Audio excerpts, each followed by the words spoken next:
Part 1. I'm thinking of taking a year off university next year, and I'd like to travel around Europe. First, you have some time to look at questions 1 to 7.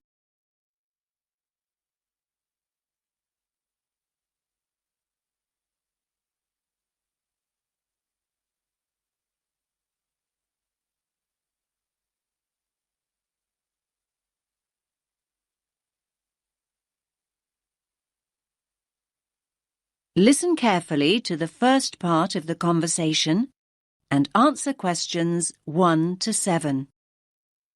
Good morning. How can I help you? I'm thinking of taking a year off university next year, and I'd like to travel around Europe. Okay then. Do you have any idea where you'd like to go? Well, I was thinking of starting in France and then working my way up to Eastern Europe, possibly going as far as Slovakia. Well, there are a number of ways you can do this, and we have various options available. It really depends on your budget and how you'd like to travel. That's just the thing, really. I've just finished my second year at university, so obviously I'd like to do it in as cheap a way as possible. That's fine. Could you give me a rough idea of the price range you're looking at? Realistically speaking, I'm hoping to pay between about £700 and £900. I could stretch to £1,100, but that's really my limit. How long are you thinking of going for? About 10 months. To be honest, you'd be better off travelling for about 7 months, if that's your budget. OK, that's not too bad. So, how would you suggest I travel? Well, because of the time limit, I don't think walking is a viable option. Of course, in this day and age, the most convenient way to get around is by flying, particularly if you've got quite a bit you want to see in a short space of time. Saying that, I still think the best way to get around Europe is by train. As a student, you can also get a student rail card, which means cheaper fares. That sounds brilliant. How do I go about getting a rail card? Well, if you decide that's what you want to do, then we can organise that all for you. You'll need to fill in a form and provide us with 2 passport photos, and we'll do the rest. It costs about £36 plus about £10 administration costs. Great. That's really not expensive at all. And what about buses? I was just thinking if I decide to go to places which are a bit more remote. There are always local buses, but these are not always a good idea. They can be quite unreliable and in some areas quite dangerous because the buses tend to be overcrowded and some of the drivers drive way too fast. So I would suggest you don't do this. That sounds quite frightening. So what are my options then? You could hire a car, but it can be expensive. Still, I do think if you're thinking about going to smaller towns and places which are off the beaten track, then hiring a car is by far the better way to do it. You can also look at sharing the costs by hiring a car with someone else. That's a good idea. I guess I could put a message on the internet. You could do that, but don't forget that you meet people when you're travelling, and you'll probably find someone who's going to the same place as you are. That's true. I want to stay in youth hostels, so I'm sure I'll find people who are interested in going to the same places. Oh, one last thing. What about taxis? I was thinking about if I go out at night. I use taxis all the time here. But taxis abroad are a different story. In certain countries, they're no problem, but by and large, taxi fares are high. Oh. If you do go out at night, try walking home, but make sure you don't do this alone. Try and find people to go out with at night or come home at a reasonable time. But if you're staying in youth hostels, you should find plenty of young people to go out with at night. I'm sure I will.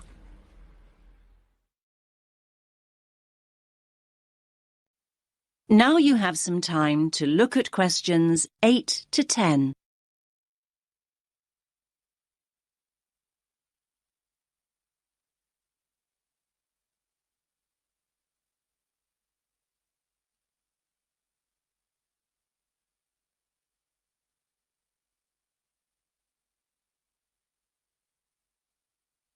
Now listen to the next part of the conversation and answer questions 8 to 10.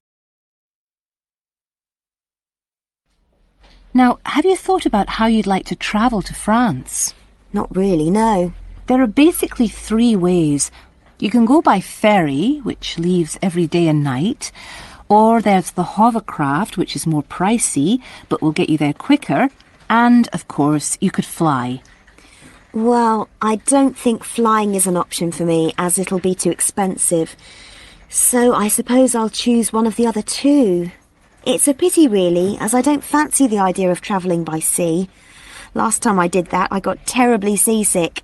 Well, you're in luck then, as at the moment there's a special deal on flights to France. Ah. In fact, a plane ticket is now half the price of a ferry ticket, which is usually the cheapest option. That's great. I'll do that then. I much prefer flying anyway. I'll need to get some details off you then. Firstly, how will you be paying? Cash, cheque or credit card? If you pay by cheque, you'll need a cheque guarantee card. I don't have my chequebook with me, so it'll have to be by credit card. Fine, that's no problem. If you could just sign over here, and then we'll have a look at flight times, and I can sort out a youth travel card for you. Fine. Oh, can I use your pen, please? No problem. Now, let's look at times. There is a flight leaving at 9 a.m. and one that leaves half an hour later, or you can choose a later flight at 11:30. No, I think 11:30 is too late, so I think I'd prefer the flight that leaves after 9. I'm not very good at getting up in the morning. No problem. Just give me a moment. Right, that's booked for you. Please remember that if you want to change this, you must give 24 hours notice or you will lose your place.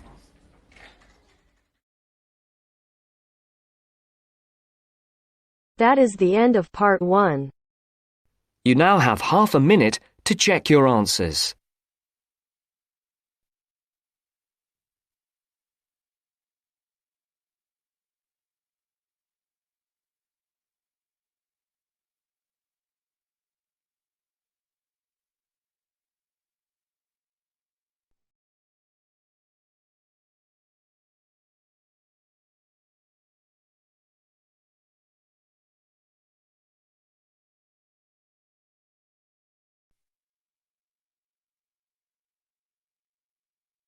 Now turns to part 2.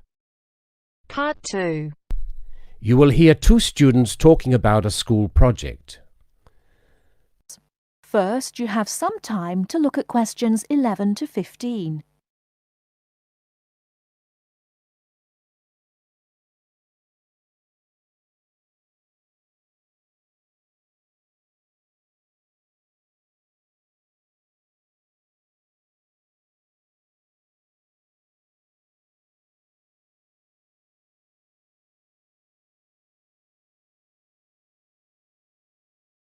Now, listen carefully and answer questions 11 to 15.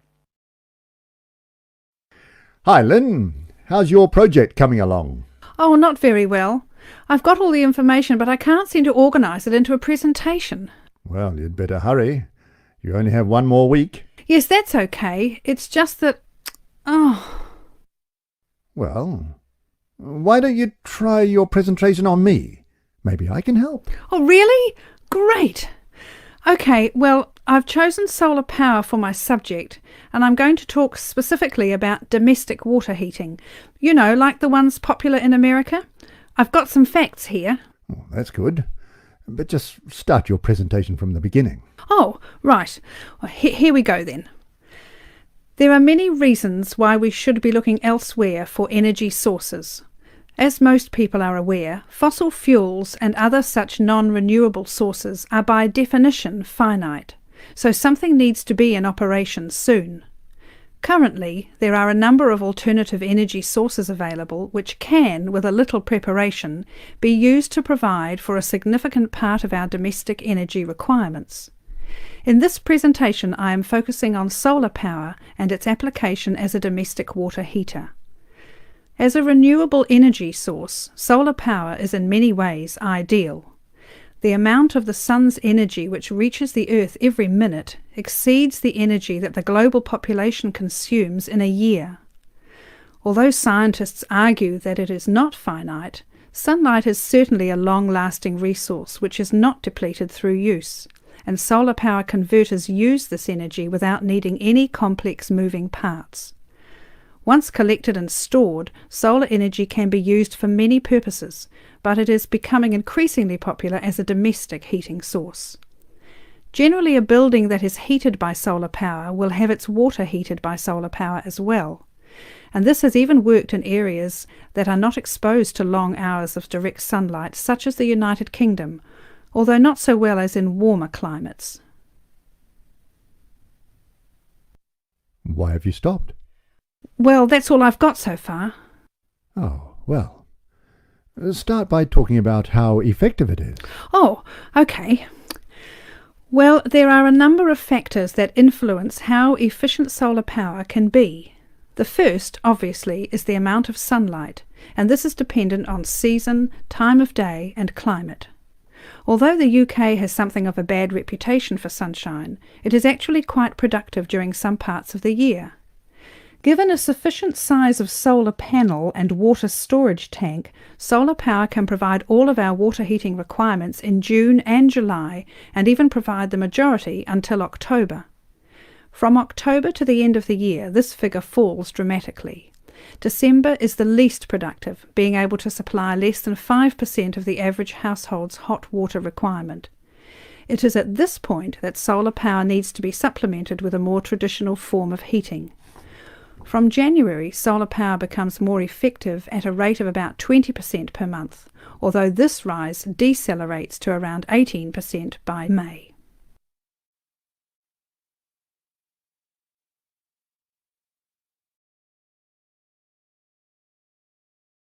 Before you hear the rest of the talk, you have some time to look at questions 16 to 20.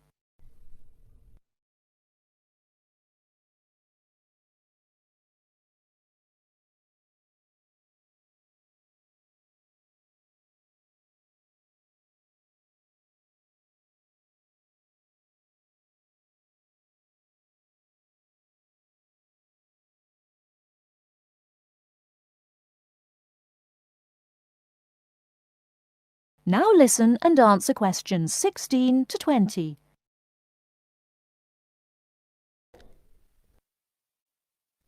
Now say something about this water heater. Do you have any information about that? Oh yes, I've got an illustration of a water tank here. Well, that's good, but you'll have to describe it. Right. Well, the ideal water tank in the UK has a capacity of 45 to 50 litres, but must be at least 40 litres to be effective. The solar coil is put in the bottom of the tank to heat the water. Now remember that solar heated water will not get quite as hot as fossil fuel water heaters. The bottom half of the tank is normally 20 degrees, and this is why it is important not to have a tank that is too large, as that would take too much energy to heat. In this illustration, it rises to 40 degrees from halfway up. Don't forget that hot water rises, so the top third of the tank is the hottest and reaches an average temperature of 65 degrees. And what's this second layer around the tank? Oh, that's insulation. Because the tank is often either outside or just under the roof, rigid foam is used as an insulation layer. It should be at least 80 millimetres thick all around. Well, that seems like a good presentation. All you need to do is to prepare some short notes and a larger illustration so you can use it as a demonstration and you'll be fine. Oh, you think so? Well, thanks very much for the help. Maybe I could do the same for you one day. Maybe. Anyway, I have to go. Good luck. Thanks. Bye. That is the end of part 2. You now have half a minute to check your answers.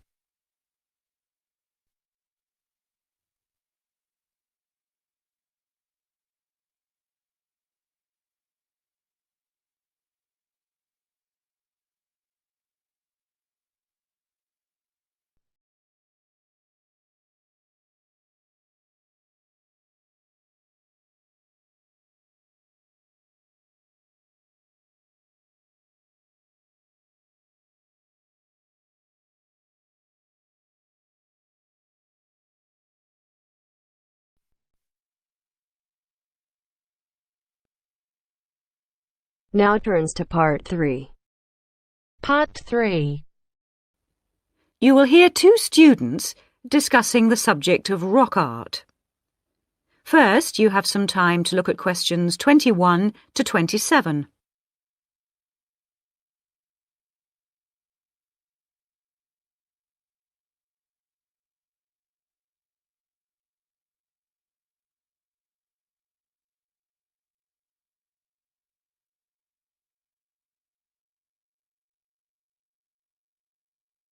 Now listen carefully and answer questions 21 to 27.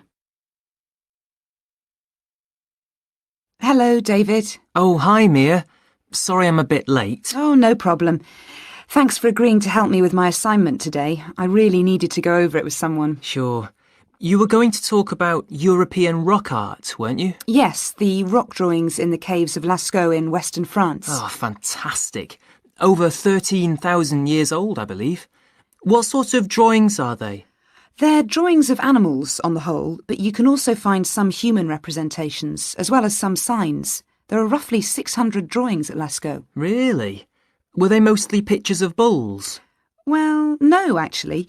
The animal most depicted was the horse. Have a look at this graph. It shows the distribution of the different animals. You see, first the horse, and then, after that, a sort of prehistoric bull. Oh, OK. That's interesting, isn't it? And the third most commonly drawn creature was the stag. There were some other animals, but these are the main ones. What are the drawings like? I mean, what sort of style? Well, the bulls are depicted very figuratively. They're not very realistic. They're very big by comparison to the other drawings of people and signs. They appear to be almost three-dimensional in some cases, following the contours of the cave walls, but of course they're not. Amazing. Perhaps they felt these animals were the most impressive and needed to be represented like that. Yeah, maybe. The drawings of humans, by contrast, consist of just simple lines, like the stick figures my little sister draws. Perhaps humans were seen as less important. Perhaps. What about the signs? How did they draw them? There doesn't appear to be much evidence of signs, and those that have been found are usually made up of little points. Rather like Aboriginal art from Australia. Yes, something like that, but not as complex, of course. So, apart from the bulls and horses and stags, were there any other creatures depicted? In one or two chambers you do find pictures of fish, but they're quite rare. What sort of size is the cave? It must be quite large to have that many pictures. Well, it's actually a number of interlinking chambers, really. Here's a map showing where the different drawings can be found. Oh, good. Let's have a look at that. The first 20 metres inside the cave slope down very steeply to the first hall in the network. That's called the Great Hall of the Bulls. Here. OK. Then, off to the left, we have the Painted Gallery, which is about 30 metres long and is basically a continuation of this first hall. But further into the cave. Exactly. Then we find a second, lower gallery called the Lateral Passage. This opens off the aisle to the right of the Great Hall of the Bulls. It connects the next chamber with an area known as the Main Gallery. At the end of the Main Gallery is the Chamber of Felines. There are one or two other connecting chambers, but there's no evidence of man having been in these rooms. Before you hear the rest of the discussion, you have some time to look at questions 28 to 30.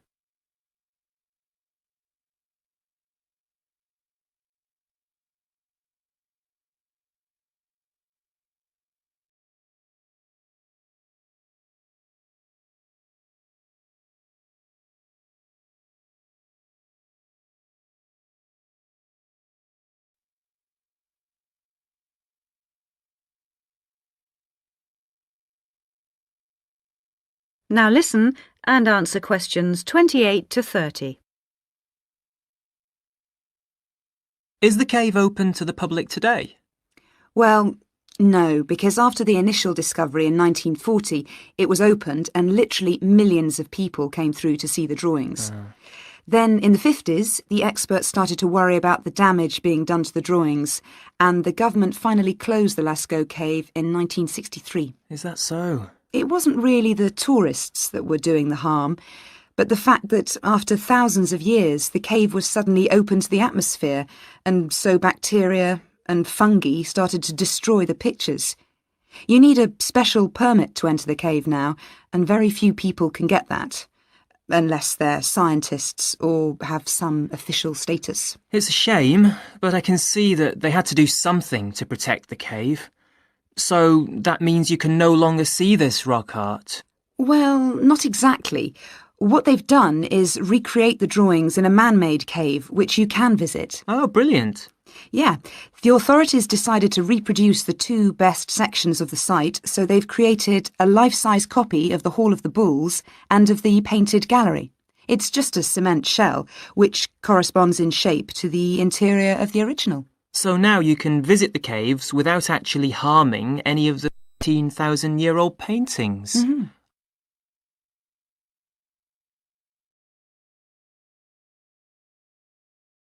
That is the end of part 3. You now have half a minute to check your answers.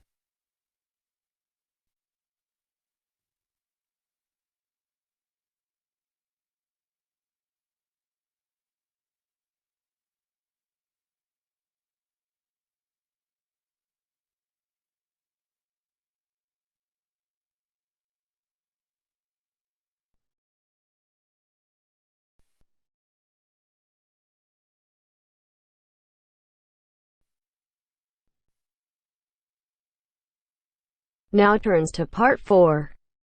Part 4. A second session on interview skills. First, you have some time to look at questions 31 to 40.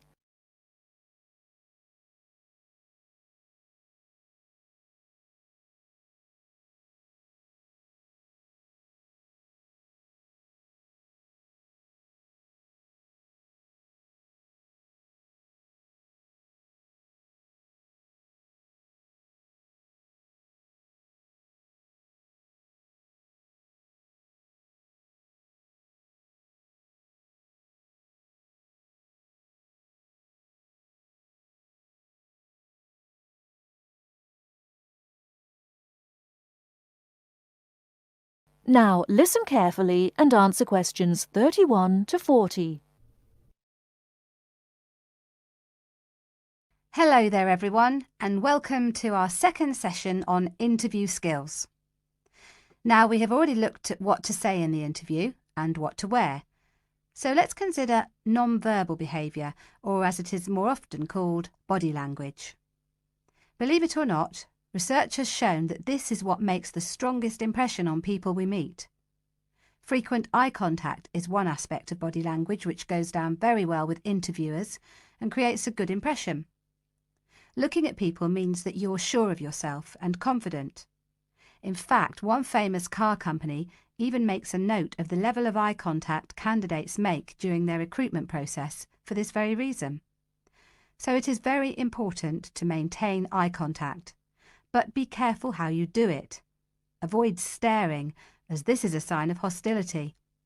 But avoiding eye contact altogether and looking away or down is even worse. But the general message is maintain that eye contact. Believe me, the eyes have it. Now, along with eye contact, smiling is one of the other important non-verbal actions which say more to the interviewer than any answers you give. A good way to create a good impression during the first few minutes of your interview is to smile warmly when you meet the person or people who will be interviewing you. It shows them that you are relaxed. Facial scanning takes a triangular route, from the eyes down to the mouth and back to the eyes. Even when you aren't speaking, an interviewer will be noticing your mouth, so give a relaxed smile whenever you feel it is appropriate.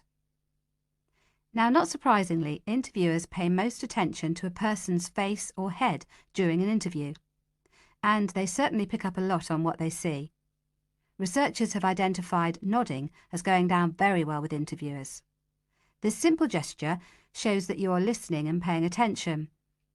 Another useful head gesture is to tilt your head slightly to one side. Now this reinforces that you are listening well to what the interviewer is saying to you. However, tilting your head back isn't such a good idea, as this signals arrogance. And drooping your head forward indicates that you are lacking in confidence. And as we all know, that is exactly the opposite of what an interviewer wants to see. So the message is, mind your head. Now, posture, or the way that you carry yourself, is an important area of body language to be aware of.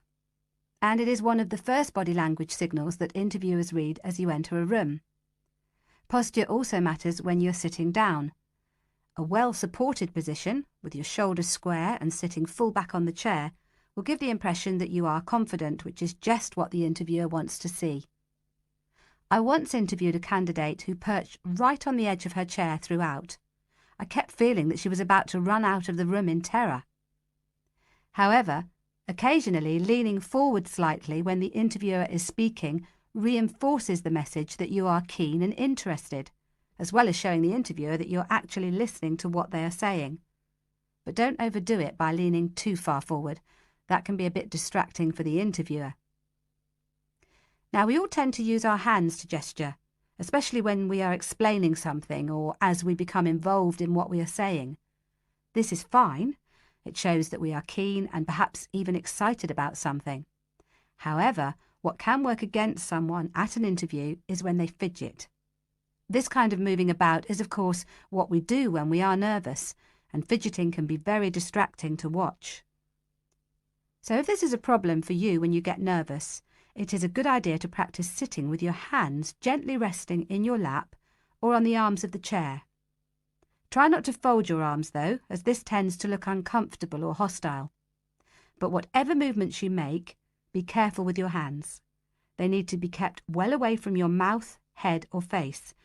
In fact, experts say that when a hand flies up to or over a person's mouth, it implies that the person is worried or wound up about something. For most of us, staying calm in an interview situation is a challenge, so putting in a bit of practice in advance will help.